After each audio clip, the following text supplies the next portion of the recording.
AK, what's going on? What's going on, boys? How are you? Happy Wednesday to you. Oh, happy Wednesday to you. I'm just trying not to, and you're going to have a hard time believing this. I'm just having a hard time not trying to choke Ravi.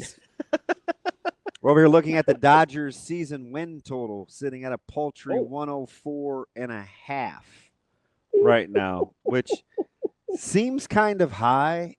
No, listen, Andy. Hi. You want to know the real reason he's mad at me? Oh no, it probably needs context. I'm going to give some context here. So we're talking about teams. He's talking about the Lakers. He's talking about his teams. He doesn't like AD. He doesn't like LeBron. All right, fine, whatever. I hate this Carolina team. But then he goes, and I swear, if the Dodgers sign any more good players, I'm going to have a hard time rooting for them. And so I call the ambulance for him. I go, oh, no, my favorite team signing too many good players. Oh, he said it 15 times off air. I wanted to choke him. And then that's when he had me look up the win total. 104. Well, it is. I was going to say the Dodgers, luxury tax be damned. I guess money is no object. Well, when you defer all the money, there is no luxury tax, right? I mean, they won 111 in 2021. Mm-hmm. How'd that go? If they don't win 105, something's wrong. COVID, baby. We saw the Yanks in '98, the Mariners in 2011 or 2001. Like, we've seen some gaudy win totals. Even the sucky Cubs won 116 once. I mean, it was eons ago, but yeah. And the leather glove, the big puffy catcher's mitt days, right? Yeah. You had to try to dig the ball out of the catcher's mitt. Sure, yeah, I did it. Yeah, the ambulance. Huh? Okay, AK. Yeah, I like that. Hey, so I mean, just the way you drew it up, right? Chucky Hepburn. He decides on Louisville. We're like, oh my gosh, go get paid, Chucky. Go get the bag. That program is in disarray. All of a sudden, Kelsey's up for Coach of the Year, and he's probably going to be first team All ACC. That's about how you drew it up, right? I'll tell you what. When we were in Louisville, I know one of the sports anchors there. We've gotten to know each other over the years, and we talked about Chucky, and he said he's a difference maker in so much more, as we know. I mean, he was telling me things I didn't know. All I was doing was nodding my head. He was like, you know what, Andy? He does so much that it doesn't show up in the box. You're like, yeah, since he's been 14. I've seen this thing since he was a freshman in high school. Yeah, and I mean, when he was like, and he's a leader, he's a go-to guy when it comes to sound bites and whatever. I mean, he's a spokesperson, et cetera. And I'm like, yeah, that's why people in Nebraska are like, what happened? Why couldn't we get this guy to stay in the state? I understand. You understand the big picture. I understand the big picture. Sometimes it's about fit, and it's about what the individual case is. And the problem is, though, fellas, as you've seen this guy, and this is really kind of shining in the last few weeks when you see Chucky and then you see Hunter, St. Thomas. I mean, you can go down the list of guys that are excelling at other schools.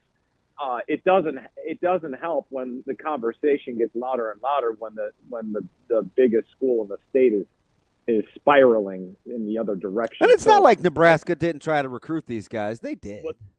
100%. And Creighton had their hat in the game for these fellas too. Let's not kid ourselves, right?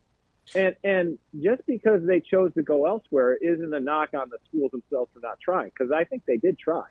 And good on them, man. I'm all for rooting for the state kids, and it is funny when I talk to my guys in Wisconsin too, and they say, well, wait, they're like, what's in the water in Omaha? And I go, we had a run here in the metro for about 3-4 years, which I don't know if we'll see.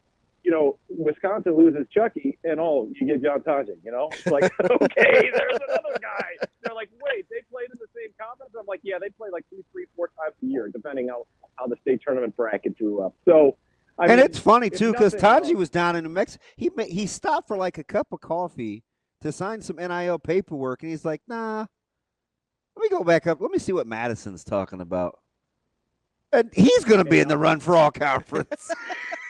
Absolutely. And when was the last time you had 3 Metro kids all conference, and you arguably, they'll be in the runner play of the year in those conferences, right? I mean, let's be honest, they'll be all conference kids. And good for Taji, man. He was such an under the radar guy too, and to see him blossom the way he is, good for them. And he's really, I mean, Matt, you saw it last weekend. I'll tell you what, fellas, that was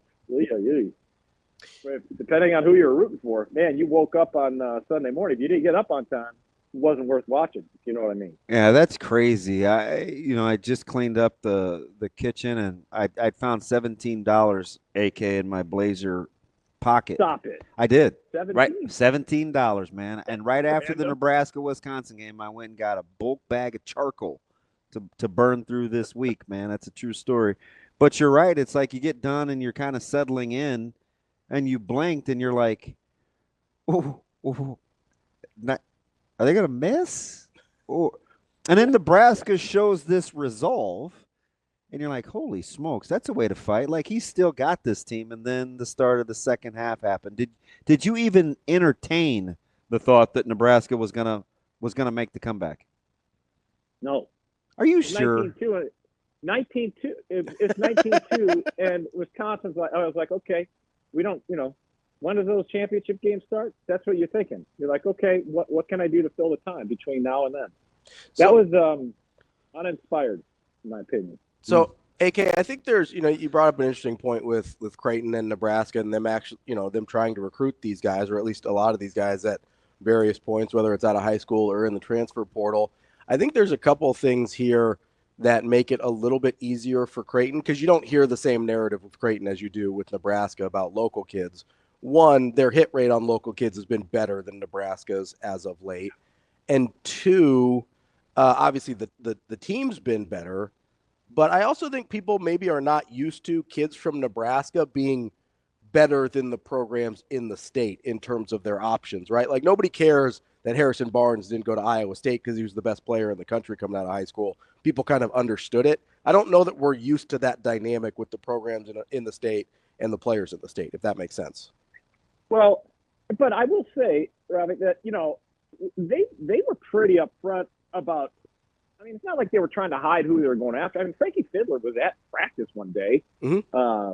And don't think Mac didn't bang he shook the trees on Chucky too. Don't kid yourself now. Absolutely. I mean, Nebraska was in the running for St. Thomas. I mean, like they went hard. 100%. Sometimes you have to just kind of tip your hat, and if the kid wants to go elsewhere, and if whatever deal that kid gets, this is the new day and age of college athletics. Like it or not, this is where we are. And if Chucky can make more money playing at Louisville, more power to him. And if that's just where we're at.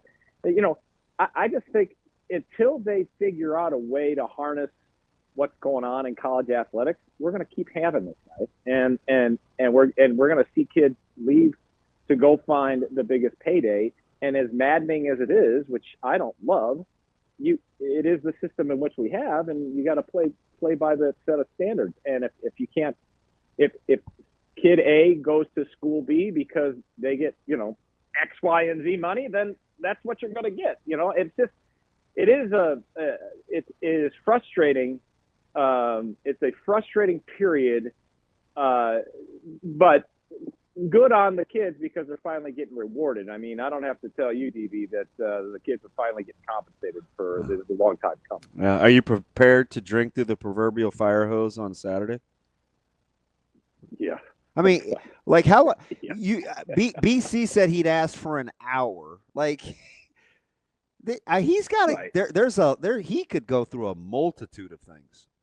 Right. And this is that's and I was like, Saturday, really? I mean, we've got a laundry list. We got check. Coach Rule, let's start with the beginning. So you got home from New York City. Well, he could take 25 minutes alone on spring ball format, and will there be a spring game? And that's kind of down the list, right? Future of the spring game, that's a whole other discussion. We can talk about this in the middle of the summer. Why even have spring games at this point? Yeah, I'm telling you. It's gonna be gotta different. Reconfigure this calendar. Yeah, but they're not gonna leave that money on the table. They'll figure out a way to do something to entertain us. I was gonna say, AK, let's pump the brakes on not having a spring game. We're gonna have something to talk about around here. You know how many people go to Latrobe to watch the Steelers in spring and camp? Oh, they'll figure out something.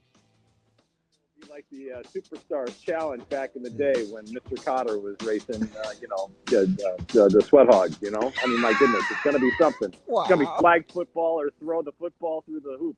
I have no idea what any of those references were, AK. It was good to talk to you as always.